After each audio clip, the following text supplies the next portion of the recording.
Tinudloan ni Jesus sa mga tinun-an din ha kinahanglan na sa bata hutaw maganto sumadakkel ha mga pasipala. Daw pagtamuyoson ng mga magulang daw humanga labaw ha sinaligan o paghalad. Daw humanga manunudlo o kasuguan. Daw kinahanglan daan ha pahimatayan daan gayod.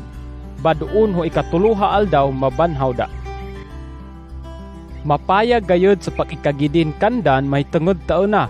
Aman inubayan he Pedro daw balde nga.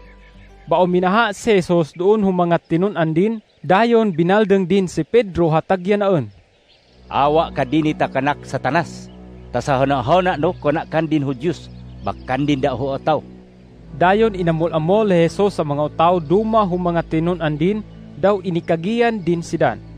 Bisan sino sa agkabaya agsunod kanak, kinahanglan halipatan din gayod sa kandin ha agkabayaan. Daw antuson din sa alan ha mga malogon, bisan doon ho kamatayon, ta daw makasunod kanak.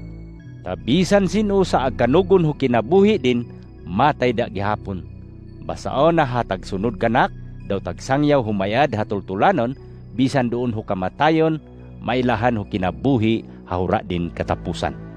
Inuman sa pulos ho o tao, kumaangkon din sa tibuok hakalibutan, bamalaag sa kinabuhi din.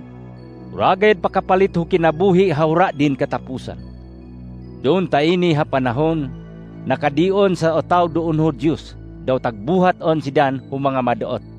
Bisan sino haona sa ikagayha din sa pagsunod kanak, daw sa mga lalangko siak sa bata ho otaw, ikagayha kudan asom haona, kulumiko adini ha magpangaluan lag iling ho Diyos, haamay ko daw ho mga balinsuguon din.